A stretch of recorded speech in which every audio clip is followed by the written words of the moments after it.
तो बच्चों, आप सभी का स्वागत है हमारे इस वीडियो सीरीज में। तो आज की क्लास में हम लोग करने वाले हैं क्लास 12 के बच्चों के लिए इम्पॉर्टेंट क्वेश्चन केमिस्ट्री का, जो कि काफ़ी बच्चों का ये सस्पिशन है कि हम कौन से क्वेश्चन को याद करें, किसे छोड़ें और किसे इस लास्ट समय में हम क्या करें तो याद करें। तो उन्हीं बच्चों की समस्याओं को लेकर हमने कोशिश किया है कि जितने भी इम्पॉर्टेंट क्वेश्चन है चैप्टर को, उसके क्वेश्चन के रूप में कैसे एग्जाम में पहले पूछा गया है और किस तरीके से पूछा जा सकता है, इसे हम आज के क्लास में देखने वाले हैं। तो चलिए, हमारा जो पहला क्वेश्चन है वो पहला क्वेश्चन क्या है, तो देखिए चैप्टर नंबर 2 से है, जो कि है सॉल्यूशन विलयन। और इसके महत्वपूर्ण प्रश्न को आपको लिखना है और इन महत्वपूर्ण प्रश्न को अभी तो नोट करना है, अभी के क्लास में आपको एक एक करके, और इसे आज का आज ही आपको सारे का आंसर लिख लेना है। ठीक है, तो चलिए पहला जो क्वेश्चन है हमारा एग्जाम में हमारा आ सकता है, पहला क्वेश्चन मोलरता। ठीक है, मोलरता जिसको मोलरिटी कहते हैं इंग्लिश में, और दूसरा होता है मोललता। देखिए यहाँ पे ललता है, मोललता, मोललिटी। ठीक है, इसको हम लोग कैपिटल एम से सूचित करते हैं और इसको स्मॉल एम से सूचित करते हैं। दोनों दो चीज है, मोलरता और मोललता। इसका परिभाषा आपको उदाहरण सहित देना है और साथ में आपको परिभाषा के साथ साथ इसके फार्मूला को भी लिखना होगा। ठीक है, आगे चलिए। तो आगे हमारा क्वेश्चन किस तरीके से आ सकता है, दूसरा जो हमारा क्वेश्चन है इसे आप लोग नोट कर लेना। मूल अंश से आप क्या समझते हो? मूल अंश आप पढ़े होंगे विलियन चैप्टर में, मूल अंश या मोल प्रभा जिसको कहा जाता है, जिसको इंग्लिश में मोल फ्रैक्शन कहा जाता है। तो किससे आप क्या समझते हो, यानी कि इसका परिभाषा लिखना है और साथ में ही आपको फॉर्मूला भी लिखना होगा, उदाहरण सहित समझाने को कह रहा है। अगला क्वेश्चन आ सकता है कि निम्नलिखित पर टिप्पणी लिखिए। निम्नलिखित पर टिप्पणी लिखिए और उसमें आ सकता है आपका मोलरता, मोलरता आ सकता है, नॉर्मलता आ सकता है, पार्ट पर मिलियन पीपीएम जिसको कहते हैं वो आ सकता है। इसके अलावा चौथा नंबर आ सकता है द्रव्यमान प्रतिशत। क्या? द्रव्यमान प्रतिशत। तो इसे आप लोग याद रखना। आगे अगर हम लोग बात करें तो देखिए हेनरी का नियम तथा इसकी सीमाएं, इसे आपको कंप्लीट करना होगा। हेनरी का नियम क्या है आप पढ़े होंगे, हेनरी का नियम जो है और इसकी क्या सीमाएं हैं, ये दो चीज आप लोग कंप्लीट कर लेना।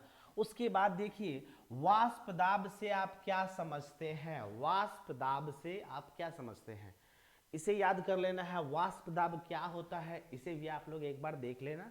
इसके बाद हम लोग चलें तो हेनरी का नियम तो हमने देख लिया था, राउल्ट का भी नियम आपको कंप्लीट कर लेना होगा। चैप्टर नंबर 2 से मैं जितना पॉइंट बता रहा हूं आपको, उतना पॉइंट आप अगर कंप्लीट कर लेते हो तो सब्जेक्टिव के लिए आपको सोचना नहीं है और कुछ कुछ ऑब्जेक्टिव भी इसमें से मिल जाएगा। ठीक है, आगे देखिए, आगे जो हमारा क्वेश्चन है वो है कि निम्नलिखित पदों के बीच संबंध स्थापित करने को आ सकता है, यानी कि कौन कौन सा। तो यहां आप लोग देखो, नॉर्मलता तथा मोलरता, इनमें आपको संबंध स्थापित करना है। तो इस क्वेश्चन को एक बार आप लोग देख लेना। इसके बाद आ सकता है मोलरता तथा मोल अंश में आपको संबंध स्थापित करना है, दोनों में, दोनों का जो फॉर्मूला है उसके बीच में क्या संबंध है उसको आपको लिखना होगा और उसमें संबंध स्थापित करके बताना होगा। आगे अगर हम चले तो आगे क्वेश्चन देख सकते हैं कि जो हमारा अगला जो चैप्टर है, तीसरा चैप्टर जो हम लोग का है वो है वैद्युत रसायन। क्या है? वैद्युत रसायन, जिसको कहते हैं इलेक्ट्रोकेमिस्ट्री। और इससे आपको कौन कौन से क्वेश्चन को देख लेना है, तो देखिए पहला नंबर क्वेश्चन जो कि वेरी वेरी इंपॉर्टेंट, VVI कह सकते हैं, VVI। ठीक है, ये है निर्नष्ट समीकरण की व्याख्या कीजिए। नोट कर लो इसको, ये जो समीकरण जो है कई बार एग्जाम में आ चुका है, आगे आने वाले एग्जाम में भी आपका आ सकता है। आगे देखिए, इसके बाद दूसरा जो क्वेश्चन है वो है इलेक्ट्रोड विभव पर टिप्पणी लिखिए। अगर आपको लग रहा है कि ये क्वेश्चन इंपॉर्टेंट है, हमने इसे पढ़ा है, याद करना जरूरी है, तो इसे अभी का अभी नोट कर लो। इसके बाद तीसरा क्वेश्चन जो है वो है विद्युत रासायनिक श्रेणी किसे कहते हैं और इसके मुख्य लक्षण तथा उपयोग को लिखिए। तो ये आपका तीन क्वेश्चन अगर आपको लग रहा है कि इंपॉर्टेंट है तो नोट करो, कंप्लीट करो और अपने तैयारी को और मजबूती दो। ठीक है, आगे चलते हैं। तो आगे आप लोग देख सकते हो आपका जो है चौथा क्वेश्चन क्या है। चौथा क्वेश्चन है मानक इलेक्ट्रोड विभव किसे कहते हैं। मानक इलेक्ट्रोड विभव किसे कहते हैं और इलेक्ट्रोड विभव तथा मानक इलेक्ट्रोड विभव में संबंध बताना है। तो ये क्वेश्चन भी आपके लिए इंपॉर्टेंट रहने वाला है, इसे भी नोट कर लेना।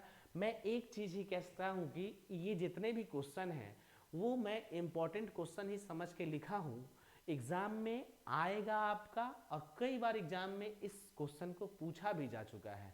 ठीक है, आगे चलिए। जो पांचवा क्वेश्चन है वो है मानक इलेक्ट्रोड। देखिए, मानक हाइड्रोजन इलेक्ट्रोड विभव का सचित्र वर्णन कीजिए तथा इसकी उपयोगिता को लिखिए। अगला क्वेश्चन आप लोग नोट कर लो, 5 नंबर क्वेश्चन। इसके बाद अगर हम चले तो आगे देखिए, किसी वैद्युत अपघटनी विलयन की विशिष्ट चालकता एवं मोलर चालकता को परिभाषित करें। अगला क्वेश्चन हमारा जो है वो क्या कह रहा है, देखिए, किसी वैद्युत अपघटनी विलयन की विशिष्ट चालकता एवं मोलर चालकता को परिभाषित करना है। 7वां क्वेश्चन, और इसको भी आप लोग VBI कर लेना, क्योंकि ये जो नियम है वो आप लोग देख सकते हो, कोल-राउस का नियम किसे कहते हैं। कोल-राउस का जो नियम है किसे कहते हैं, ये इंपॉर्टेंट क्वेश्चन है। तो आज की क्लास में हम लोगों ने देखा चैप्टर नंबर 2 और 3 को। आगे और भी इसी तरीके का क्वेश्चन है जो कि हम लोग आगे आने वाले क्लास में देखेंगे। और अगर आपको ये क्वेश्चन लगता है कि आपके लिए ये इम्पॉर्टेंट है तो इसे आप लोग अभी का अभी नोट करो, और ज़्यादा समय नहीं बचा हुआ है, इसे कंप्लीट करो। वीडियो को समाप्त करने से पहले एक प्यारा सा लाइन जो कि हमने आपके लिए लिखा है कि उम्र थका नहीं सकती है, ठोकरे गिरा नहीं सकती है। उम्र थका नहीं सकती है, ठोकरे गिरा नहीं सकती है। जिद हो जीतने की तो परिस्थिति भी गिरा नहीं सकती है। अगर जिद है जीतने की तो कितनी भी खराब परिस्थिति हो, जिद अगर आप लोग ठान लिए तो आपको कोई गिरा नहीं सकता है। मन में ठान लो कि हमें नंबर लाना है, क्योंकि चिंता जो होता है ना, चिता के समान होता है। टेंशन लेने से कुछ नहीं होने वाला है। मेहनत करो, हर रोज 2%, 5%, 10% अपने झोली में भरो। एक दिन वो आपका परसेंटेज जो है वो 100% हो जाएगा। तो इसी के साथ हम इस वीडियो को समाप्त करते हैं। उम्मीद करते हैं कि ये जो चैप्टर नंबर 2 और 3 से हमने आपको क्वेश्चन कंप्लीट कराया, इसे आप आज का आज कंप्लीट कर लोगे। वीडियो के साथ जुड़ने के लिए बहुत बहुत धन्यवाद। थैंक यू सो मच बच्चों।